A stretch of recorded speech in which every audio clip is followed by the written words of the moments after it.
कैसे हो आप सब। आई होप सब अच्छे होंगे। तो बात करेंगे डियर आज की फटाफट मुख्य खबरों को लेकर। और वहीं पर डियर अगर आप चैनल से पहली बार जुड़े हो तो चैनल को भी ज़रूर सब्सक्राइब करें, वीडियो को भी लाइक कमेंट शेयर करना ना भूलें। तो सबसे पहली खबर आपके चंडीगढ़ से कि हरियाणा कौशल रोजगार निगम के तहत लगे शिक्षकों का अनुबंध 31 जुलाई तक बढ़ा। तो जी हाँ गाइस, यहाँ पे सरकारी स्कूलों में हरियाणा कौशल रोजगार निगम लिमिटेड के तहत लगे शिक्षकों को राहत देते हुए प्रदेश सरकार ने अनुबंध है जो 31 जुलाई तक बढ़ा दिया गया है, जिसमें सभी प्रशिक्षित स्नातक शिक्षकों, शारीरिक शिक्षा सहायकों और कला शिक्षा सहायकों को अब अगले आदेश तक मौजूदा स्कूलों में बने रहने को कहा गया है। हालांकि ये ऊंट के मुंह में जीरे के समान है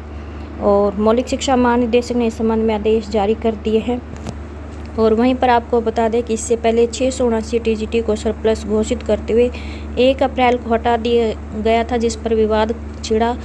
तो प्रदेश सरकार ने 28 अप्रैल को आदेश जारी करते हुए न केवल इन्हें फिर से स्कूलों में समायोजित करने का आदेश जारी कर दिया था, बल्कि अनुबंध भी सीधे 1 साल के लिए यानी कि 31 मार्च 2026 तक बढ़ा दिया गया था। साथ ही सभी शारीरिक शिक्षा सहायकों और कला शिक्षकों का अनुबंध भी है जो वो 1 साल के लिए बढ़ा दिया गया था, लेकिन फिर अचानक से 13 जून को नया आदेश जारी करते हुए अनुबंध है जो 30 जून तक सीमित कर दिया गया। और वहीं पर पूर्ववर्ती हुड्डा सरकार में हुए भर्तियों में अनियमितता के चलते अदालत के आदेश पर हटाए गए 1500 शारीरिक शिक्षा सहायक और 500 कला अध्यापक वर्तमान में हरियाणा कौशल रोजगार निगम के तहत अनुबंध पर काम कर रहे हैं। और मुख्य सचिव अनुराग रस्तोगी द्वारा जारी आदेशों में भी HKRNL के तहत लगे सभी कर्मचारियों का जो अनुबंध है वो 31 जुलाई तक बढ़ाया गया है। और मौलिक शिक्षा विभाग ने भी अब बृहस्पतिवार को अनुबंधित शिक्षकों का जो अनुबंध है वो 31 जुलाई तक बढ़ाने का आदेश जारी कर दिए गए हैं। आगे नेक्स्ट अपडेट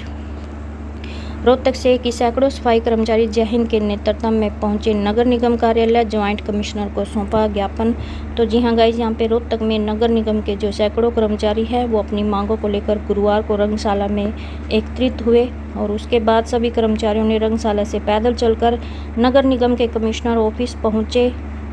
लेकिन यहाँ पे रोहतक नगर निगम कमिश्नर है जो चंडीगढ़ मीटिंग में गए हुए थे, तो उनके स्थान पर ज्वाइंट कमिश्नर को सभी कर्मचारियों ने ज्ञापन सौंपा। वहीं पर ज्वाइंट कमिश्नर ने बताया कि किसी भी कर्मचारी को सरकार द्वारा निर्धारित मिनिमम वेज से कम तनख्वाह नहीं दी जाएगी,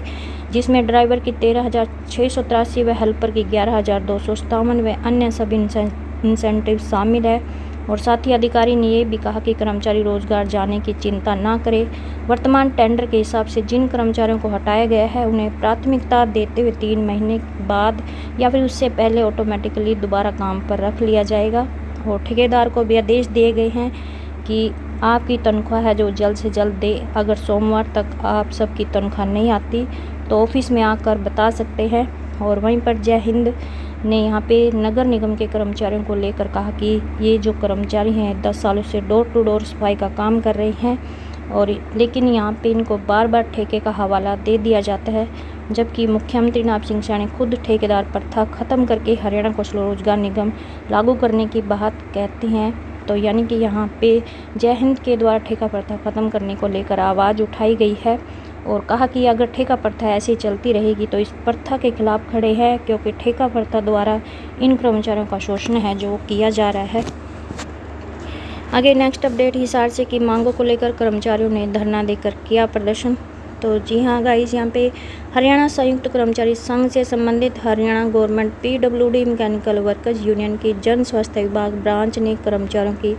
समस्याओं के समाधान की मांग को लेकर विभाग के डिवीजन नंबर 1 के कार्यकारी अभियंता के कैमरे रोड स्थित कार्यालय के सामने धरना देकर रोष प्रदर्शन किया और बताया कि कर्मचारियों की मांगों में पानी को शुद्ध करने के लिए ब्लीचिंग पाउडर उपलब्ध करवाना, वर्ष 2020 से 23 अवधि के LTC का भुगतान करना, डांगरी का भुगतान करना, हरियाणा कौशल रोजगार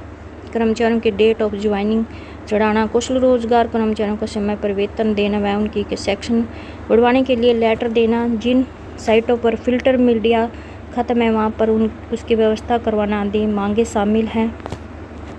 आगे नेक्स्ट अपडेट जज्जर से कि 4 लेबर कोड रद्द कर 26,000 न्यूनतम वेतन की मांगे पूरी ना होने तक आंदोलन जारी रहेगा। तो बहादुरगढ़ में dear All India United Trade Union Centre Haryana के जिला सचिव सतीश कुमार ने बताया कि 9 जुलाई की राष्ट्रव्यापी आम हड़ताल को सफल बनाने में औद्योगिक मजदूरों, कर्मचारियों, स्कीम वर्करों, किसानों के संगठनों, बुद्धिजीवियों व जन संगठनों की सक्रिय भागीदारी रही और इस हड़ताल का आह्वान 10 बड़ी केंद्रीय ट्रेड यूनियनों व कर्मचारी संगठनों ने मजदूर विरोधी 4 लेबर कोड रद्द करवाने, 26,000 रुपये मासिक न्यूनतम वेतन लागू कराने, पुराने पेंशन स्कीम बहाल करने, स्कीम वर्करों को श्रमिकों का दर्जा देने और सरकारी संस्थानों के निजीकरण पर रोक लगाने जैसी मांगों को लेकर किया था और कहा कि महंगाई, बेरोजगारी, भ्रष्टाचार तथा मजदूर विरोधी नीतियों से आम जनजीवन प्रभावित हो रहा है और यदि सरकार ने इन समस्याओं का समाधान नहीं किया तो यह साझा आंदोलन प्रदेश और राष्ट्रीय स्तर पर मजबूत होता जाएगा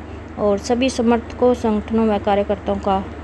आभार जताते हुए मजदूरों व कर्मचारियों के हक में संघर्ष लगातार जारी रहेगा। आगे नेक्स्ट अपडेट फतेहाबाद से कि मनरेगा मजदूरों ने बट्टू के बीडीपीओ दफ्तर में रोष प्रदर्शन कर मांगा काम। कहा कि काम के अभाव में बिगड़ रही है आर्थिक स्थिति और मनरेगा के खंड संयोजक के नाम ज्ञापन भी सौंपा। तो जी हाँ गाइस, यहाँ पे बट्टू कला में मनरेगा श्रमिक काम देने की मांग को लेकर खंड विकास एवं पंचायत अधिकारी कार्यालय के समक्ष प्रदर्शन करते हुए जमकर नारेबाजी की गई है और रोष प्रदर्शन के बाद मनरेगा श्रमिकों ने अपनी मांगों को लेकर खंड विकास एवं पंचायत अधिकारी एवं मनरेगा के खंड संयोजक के नाम ज्ञापन भी सौंपा और मजदूरों ने अपनी मांग उठाते हुए कहा कि उन्हें पिछले 3 महीने से काम नहीं मिल रहा है। काम नहीं मिलने के कारण आर्थिक, मानसिक परेशानी से गुजर रहे हैं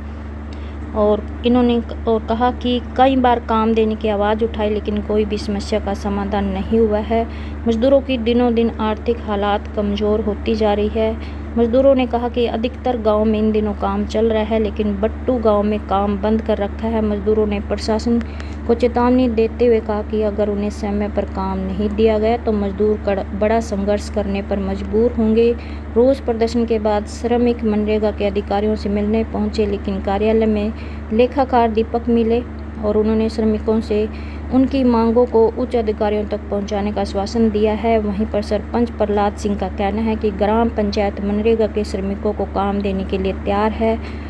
इन दिनों काम की बहुत ज़रूरत है लेकिन मनरेगा के प्रशासनिक कर्मचारी व अधिकारी काम नहीं निकाल रहे हैं। इसके बाद नेक्स्ट अपडेट हिसार से कि ठेकेदारी प्रथा खत्म करने की मांग जन स्वास्थ्य कर्मियों ने धरना दिया। तो जी हाँ गाइस, यहाँ पे जन स्वास्थ्य विभाग के कर्मचारियों ने मांगों को लेकर डिवीजन नंबर 1 के कार्यकारी अभियंता कार्यालय के बाहर धरना दिया और यह जो प्रदर्शन है ये Haryana government PWD mechanical workers union की जन स्वास्थ्य विभाग ब्रांच ने किया है और कहा कि कार्यकारी अभियंता को कई बार मांग पत्र दिए, मौखिक समस्याएं भी बताई गई लेकिन इसके बावजूद भी समस्या का समाधान नहीं हुआ है। कर्मचारियों की प्रमुख मांगों में ब्लीचिंग पाउडर उपलब्ध करवाना, वर्ष 2020 से 2023 तक की LTC का भुगतान, डांगरी का भुगतान, कौशल रोजगार कर्मचारियों की नियुक्ति तिथि दर्ज करवाना, ESI कार्ड बनवाना, PF की समस्या का समाधान शामिल है। इसके अलावा कार्यालयों में ठेकेदारी प्रथा खत्म करने, कैशलेस मेडिकल सुविधा देने, पीने के पानी की व्यवस्था करने, कौशल रोजगार कर्मचारियों को समय पर वेतन देने की मांग उठाई गई है। आगे नेक्स्ट अपडेट